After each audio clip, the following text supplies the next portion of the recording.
गुजर महाकुंभ हुआ, पता नहीं भरवाल को पता है नहीं पता है, और पुलिस ने लाठियां मार के जेल में बंद कर दिए और घर से उठा लगी सरपंचों को और खाल उतार दी, 20-20 बार पीटा, रासू का लगा दी, इनाम घोषित कर दिया। मैं गया रविंद्र कुमार भाटी जी को लेकर ग्वालियर और कहा डीएमएसएसपी को कि चाहे कितने बैरिकेडिंग लगा लेना, अगर हमारे लोग नहीं छोड़े, उनका इनाम नहीं खत्म किया और उनको ये जो टॉर्चर करे बंद नहीं किया तो ईंट से ईंट बजा देंगे सरकार की तुम्हारी। तब जाके डरे, तब जाके उन गरीबों को न्याय देने का काम किया। इनके भरोसे लड़ोगे, कांग्रेस को हराने को भाजपा को वोट देते हो और भाजपा को कांग्रेस को, और 5-5 साल दोनों बढ़िया आराम से मौज काटते हो। मैं समझता हूं जब आप में विकल्प नहीं था, मजबूर थे, लेकिन अब आप में विकल्प है। आप 1 रुपए की माचिस खरीदोगे, 4 बार देखोगे माचिस खुली भी तो नहीं है। आप 10 रुपए का सामान खरीदोगे, 1000 बार देखोगे कहीं कोई कमी तो नहीं है। करोड़ों रुपए से भी कीमती वोट जिसको बाबा साहब अम्बेडकर ने अपने 4 बच्चे कुर्बानी के बाद दिलाया और लड़के दिलाया सामंतवाद और राजा महाराजाओं से। ताकतवर लोग कहते हैं वोट का अधिकार उसको मिलेगा जो जमींदार, जिसके जो लगान देता, जिसके बड़े बड़े बिजनेस है, जो बहुत ज्यादा पढ़ा लिखा। बाबा साहब ने कहा नहीं, ऐसा लोकतंत्र नहीं होगा जब चंद लोग फैसला करेंगे। लोकतंत्र तब लोकतंत्र होगा जब रानी के पेट से राजा नहीं पैदा होगा, जब जनता जिसको वोट देगी वो आगे बढ़ के जाएगा और वो उनकी समस्याओं के लिए लड़ेगा, तब लोकतंत्र का सपना साकार होगा। हमारे लोग वोट देते आ रहे हैं और वोट देने के सोचते कि हमारी जिम्मेदारी खत्म हो गई। इनको वोट देके आपकी कौन सी जिम्मेदारी खत्म हुई? वो जिम्मेदारी आपकी तब खत्म होगी जब राजस्थान में जो अमीरों को सुख सुविधा मिल रही है वो किसान का, मेरे नौजवान मजलूम हर गरीब के घर तक पहुंचेगी, हर बहन मां खुशहाल होगी, सुरक्षित होगी और किसान को एमएसपी गारंटी मिलेगी, नौजवान को रोजगार मिलेगा। और जिस तरह से मंत्री जी गाड़ी निकलती है सायरन देके, आम आदमी भी टोल के बूथ से निकलेगा और उसका कोई पैसा नहीं खर्च होगा। ये तो वो सरकारें हैं। अगर जेब में आप में फास्टैग नहीं तो दुगने पैसे दो। आप समझते हो लोकतंत्र की शक्ति? अभी एक कानून बना, कभी सपने में भी नहीं सोचा होगा। एमपी साहब, कोरोना काल आया, जनता जूझ रही थी रोटी रोटी के लिए, सरकार ने कानून में मास्क नहीं लगाओगे तो 500 रुपए का जुर्माना। क्या कभी आपने सोचा था कि मास्क लगाना पड़ेगा और मास्क नहीं लगाएंगे तो 500 रुपए जेब से काट ले जाएंगे? सरकार में ताकत होती। मैं आपसे जिम्मेदारी के तौर में कहता हूं, मैं झूठ नहीं बोलता हूं। आप अपनी पूरी समस्या, एक लिस्ट मुझे इन्होंने दी, हमारे साथी ने,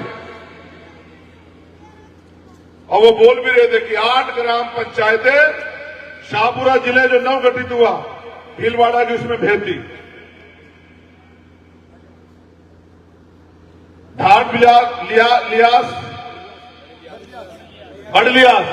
बड़लियास की को तहसील का दर्जा हटा दिया और कठेड़ी की 5 पंचायतें शाहपुरा में भेज दी। कैसे लाओगे वापस? भीड़ हो के, हल्ला मचा के। ये जिला बनाने की ताकत किसने दी? मुख्यमंत्री को। आपकी वोट नहीं तो दी। अगर आप अपनी समस्याओं का हल चाहते हो, मैं ये कह रहा हूं, एक लिफाफा बनाओ, उसमें समस्या लिखो और अगले 6 दिन खूब मेहनत करो और तय करो कि भैरूलाल नहीं लड़ रहा है, हम लोग लड़ रहे हैं, और अपना एक एक वोट भैरूलाल के लिए तैयार करो और भैरूलाल को जमकर वोट करो। और आप ये जानते हो त्रिशंकु विधानसभा आएगी, ना भाजपा की कोई आंधी चल रही है ना कांग्रेस की, क्योंकि तो जनता दोनों से दुखी है। वो मजबूर थे कि इनको एक दूसरे को वोट देनी पड़ती थी, अब मजबूर नहीं है। अब एक तरफ चंद्रशेखर आजाद खड़ा है और दूसरी तरफ हनुमान जी बेनीवाल खड़े हैं और बीच में हमारे प्रत्याशी न इनको भागने देंगे न आपकी समस्याओं को रुकने देंगे, आपकी समस्याओं का पूरा इलाज करके जाएंगे। इस बात को आप याद रखें।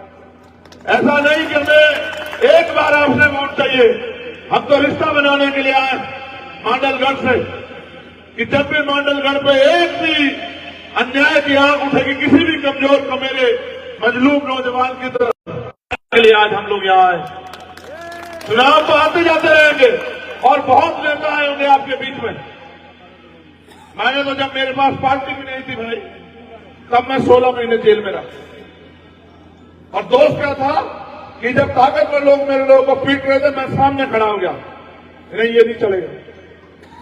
जब सीबीआई ईडी इनकम टैक्स आज आपके नेता की हिम्मत है क्या? ईडी आ जाती तो जीप निकल जाती बाहर। इतना भ्रष्टाचार किया हुआ सीबीआई ईडी इनकम टैक्स से डर जाते हैं, हम पे जोर दिखाते नहीं दिखा पा रहे, और उनको लगता है कि ये आदमी तुम्हें भविष्य में नुकसान करेगा, तो 4-4 गोली चला दी। आपका इतना प्यार आशीर्वाद हुआ है कि उनकी गोली भी कुछ नहीं बिगाड़ पाई।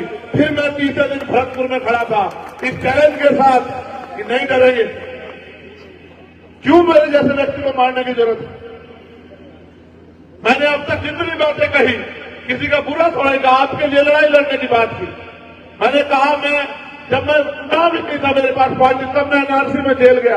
आपका कोई नेता गया हो तो बताओ मेरे मुसलमान भाइयों, जितने लोग यहाँ हाथ उठा के बताओ, अगर एक गया आपके राजस्थान का जेल, जिनको आपने वोट देकर ताकत दी, छोड़ा चंद्रशेखर आजाद हनुमान बेनीवाल को, जो आपके लड़ता हो आप तय करो कौन लड़ेगा आपके लिए जब आप लड़ने वाले का साथ नहीं दोगे। ये भाजपा कांग्रेस के लोग मध्य प्रदेश में याद करो, भाजपा से पिटे हुए लोगों ने कांग्रेस की सरकार बनाई, आप जिम्मेदार लोग हो। 1.5 साल में वो कांग्रेसी बिक के भाजपा के होंगे। क्या करोगे अपनी वोट इनको देंगे? ये तो इनका बीच में ये प्रयास में टूट टाट के कुछ और बन जाए।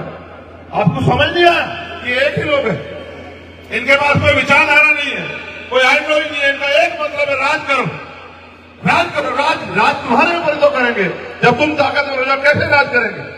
आप अपनी पगड़ियों का मान रखो, आप अपनी ताकत को समझो। ये लोकतंत्र है, आपके हाथ में बटन आएगा, आप जिसको चाहे बना दो और जिसको चाहे बिठा दो। आपने सबको तो देख लिया। हनुमान थोड़ा जीतेगा, चंद्रशेखर आजाद जीतेगा, हनुमान जी बेनीवाल जीतेंगे, क्षेत्र जीतेगा, मांडलगढ़ की जनता जीतेगी, नौजवान किसान जीतेगा, और वो बहनें मां जीतेंगी जो सुरक्षित है। आप एनसीआरबी का डाटा तो पढ़ो। एक नेताजी आके भाजपा के बयान देते हैं कि ये गुरुद्वारे और मस्जिदें, आपने सुना हो, ये गुरुद्वारे और मस्जिदें यहां नासूर बन गई है, इनको उखाड़ फेंको।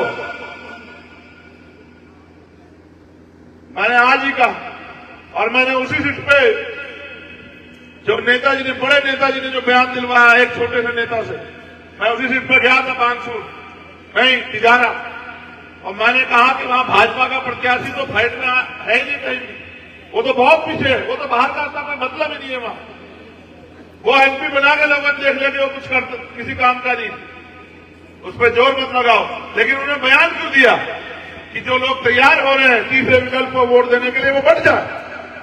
और मैंने भी ये कहा आज उनसे कि अगर गुरुद्वारे, मस्जिदें या किसी भी धार्मिक स्थल की तरफ आंख उठा के देखोगे तो ये सड़कें बंद करके तुम्हारी कुर्सियों से तुम्हें खींचने का काम हम लोग करेंगे। इस बात को आप लोग याद रखना।